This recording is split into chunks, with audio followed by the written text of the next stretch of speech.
ಚಿಂತಾಮಣಿ ತಾಲೂಕಿನ ಬಟ್ಲಹಳ್ಳಿ ಗ್ರಾಮದ ಓಬ್ಳೇಶ್ ಎಂಬುವರ ಪತ್ನಿ ನರ್ಮದಾ ಮೃತಪಟ್ಟ ದುರ್ದೈವಿಯಾಗಿದ್ದಾರೆ.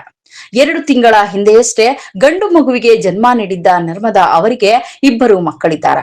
ಇತ್ತೀಚೆಗೆ ಕುಟುಂಬ ನಿಯಂತ್ರಣ ಶಸ್ತ್ರಚಿಕಿತ್ಸೆಗೆ ಒಳಗಾಗಿದ್ದ ಅವರು 2 ದಿನಗಳ ಹಿಂದೆಯಷ್ಟೇ ಆಸ್ಪತ್ರೆಯಿಂದ ಡಿಸ್ಚಾರ್ಜ್ ಆಗಿದ್ದರು. ಆದ್ರೆ ಶಸ್ತ್ರಚಿಕಿತ್ಸೆಯಾದ ಜಾಗದಲ್ಲಿ ಅತಿಯಾದ ನೋವು ಕಾಣಿಸಿಕೊಂಡ ಹಿನ್ನೆಲೆಯಲ್ಲಿ ಶನಿವಾರ ರಾತ್ರಿ ಮತ್ತೆ ಆಸ್ಪತ್ರೆಗೆ ದಾಖಲಾಗಿದ್ದರು. ಆದ್ರೆ ಚಿಕಿತ್ಸೆ ಫಲಕಾರಿಯಾಗದೆ ಆಸ್ಪತ್ರೆಯಲ್ಲೇ ಸಾವನ್ನಪ್ಪಿದ್ದಾರೆ.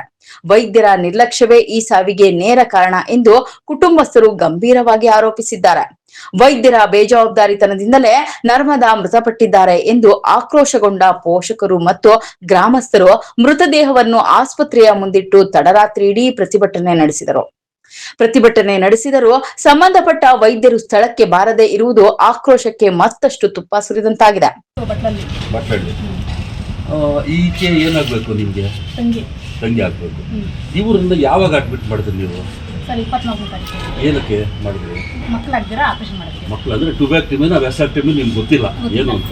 ಸಂತಾನ ಹರಣ ಶಸ್ತ್ರಚಿಕಿತ್ಸೆ ಅಂತ ಹೇಳ್ತಾರೆ ಅದನ್ನ ಲೇಸರ್ ಕೈ ಆಪರೇಷನ್ ಮಾಡಿದ್ರೆ ಇವರಿಗೆ. ಆ ಕೈ ಆಪರೇಷನ್ ಮಾಡಿದ್ದೆ ಯಾವಾಗಮ್ಮ? 24 ತಾರೀಕು. 24 ತಾರೀಕಿಂದ ಇವ್ರು ಆರಾಮಾಗಿದ್ದಾರಾ? ಸರ್ ಆರಾಮಾಗಿಲ್ಲ. ಏನಾಗಿತ್ತು ಅವ್ರ ತೊಂದರೆ? ಸರ್ ಏನು ಊಟ ಕೊಡ್ತಾ ಇಲ್ಲ, ಹಾಲು ಬರ್ಲಿಲ್ಲ. ಅವ್ರೇನು ಹೊಟ್ಟೆಲಿ ಇನ್ಫೆಕ್ಷನ್ ಆಗಿದೆ ಅಂತ ಏನು ಊಟ ಕೊಡ್ತಾ ಇಲ್ಲ. ಊಟ ಕೊಡ್ಲಿಲ್ಲ ಅಂತ ಎಷ್ಟು ದಿವಸ ಆಯ್ತು ಹೇಳಿದ್ ನಿಮಗೆ? ಅವ್ರು ಎಷ್ಟು ದಿವಸದ ಅವ್ರನ್ನ ಉಪವಾಸ ಇಟ್ಬಿಟ್ರು? ಸರ್ 7 ಡೇಸ್ ಗ್ಲೂಕೋಸ್ ಅಲ್ಲಿ ಆಗ್ತಾ ಇದ್ರ? ಗ್ಲೂಕೋಸ್ ಇಂಜೆಕ್ಷನ್ಸ್ ಅದೇನನ್ನ ಇದ್ರು ಅವ್ರು ಕೊಡ್ತಾ ಇದ್ರು. ಅವ್ರು ಕೊಡ್ತಾ ಇಲ್ಲ, ನಾನು ಇಲ್ಲಿ ತಗೊಂಡು ಬಂದು ಎಲ್ಲ ಪ್ರೈವೇಟ್ ಹಾಸ್ಪಿಟಲ್. ಅಂದ್ರೆ ನಿಮಗೆ ಇವ್ರು ಗೌರ್ಮೆಂಟ್ ಅವರು ಪ್ರೊವೈಡ್ ಏನೂ ಮಾಡ್ತಾ ಇಲ್ಲ, ಎಲ್ಲ ನೀವು ಲೋಕಲ್ ಪರ್ಚೇಸ್ ಮಾಡ್ಕೊಂಡು ಆ ಅಮ್ಮನಿಗೆ ನೀವು ಹಾಕ್ತಾ ಇದ್ರು. ಅವ್ರು ಬರ್ಕೊಟ್ರೆ ನಾವು ಆಚೆ ತಗೊಂಡು ಹೋಗಿ ಅಲ್ಲಿ ಕೊಡ್ತಾ ಇದ್ರು ನೋಡಿ. ಯಾಕೆಂದ್ರೆ ಹೇಳಿದ್ರೆ ಗೌರ್ಮೆಂಟ್ ಹಾಸ್ಪಿಟಲ್ ಬೇರೆ ಕಡೆ ಬರ್ಕೊಡ್ದು ಅಂತ ಸರ್ಕಾರ ನಿಯಮ ಇದೆ, ಆಮೇಲೆ ಸರ್ಕ್ಯುಲರ್ಗಳಿದೆ. ಆ ಸರ್ಕ್ಯುಲರ್ಗಳನ್ನ ಪಕ್ಕಾ ವೈಲೇಷನ್ ಮಾಡಿದ್ದಾರೆ ಅಂತ ಹೇಳ್ಬಿಟ್ಟು ಅವ್ರ ಬಾಯಿನಲ್ಲಿ ಹೇಳ್ತಾ ಇದ್ದಾರೆ. ಆಮೇಲೆ ಇವರನ್ನ ಯಾವತ್ತು ಹೆಚ್ಚು ಕಮ್ಮಿ ಜಾಸ್ತಿ ಸೀರಿಯಸ್ ಆಯ್ತು. ನೆನ್ನೆ ಸಾಯಂಕಾಲ ಸೀರಿಯಸ್ ಆಯ್ತಾ? ಏನ್ ಹೇಳ್ತಾ ಇದ್ರು ಅವ್ರಿಗೆ? ನಿಮ್ಗೆ ಏನ್ ಹೇಳಿದ್ರು? ತೆಲುಗುಲನ್ನು ಆಂಬುಲೆನ್ಸ್ ಕರೆಸಿ ಆಂಬುಲೆನ್ಸ್ ಅಲ್ಲಿ ಕರ್ಕೊಂಡು ಬಂದ್ರೆ ಕರ್ಕೊಂಡು ಹೊಲಗಡೆ ಕಳಿಸಿದ್ವಿ. ಅಲ್ಲೇ ಡೆತ್ ಆಗ್ಬಿಟ್ಟು ಹೊಲಗಡೆ ಡೆತ್. ಆಪರೇಷನ್ ಮಾಡುವಾಗ ಮತ್ತೆ ನಿಮಗೆ ಯಾರಾದ್ರೂ ಕರೆದು ಅವತ್ತೇ ಸರ್ 7 ಡೇಸ್ ಎಲ್ಲೇ ಇಲ್ಲ, ನಮ್ಗೆ ಏನಿಲ್ಲ, ಹೊಟ್ಟೆಲಿ ಇನ್ಫೆಕ್ಷನ್ ಅಂತ ಹೇಳಿದ್ರು. ಮತ್ತೆ ಅವರು ಕೊಟ್ಟಿರೋ ಸ್ಟ್ರಿಪ್ಸ್ ಇದೆಯಲ್ಲ ನಿಮ್ಮ ಹತ್ರ?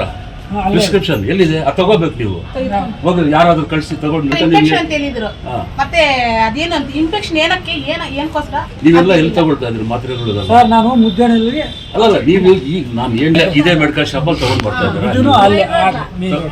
ಬರ್ತಾ ಇದ್ರ. ನಿಮಗೆ ನೋಡಿದ್ರ ವೈದ್ಯಾಧಿಕಾರಿ ಯಾರು? ವಾಣಿ ರೆಡ್ಡಿ ಅವರೇ ನೋಡ್ತಾ ಇದ್ರ? ಅವತ್ತಿಂದ ಮೊದಲಿಂದಾನು ಅಲ್ಲ ಮೊದಲು ಈಗ ಅಲ್ಲ ಎಲ್ಲಾದ್ರೂ ಇರ್ಲಿ ನೋಡ್ತಾ ಇದ್ರು. ಮಗು ನೋಡ್ತಾ ಇದ್ದಿದ್ದು ಯಾರು?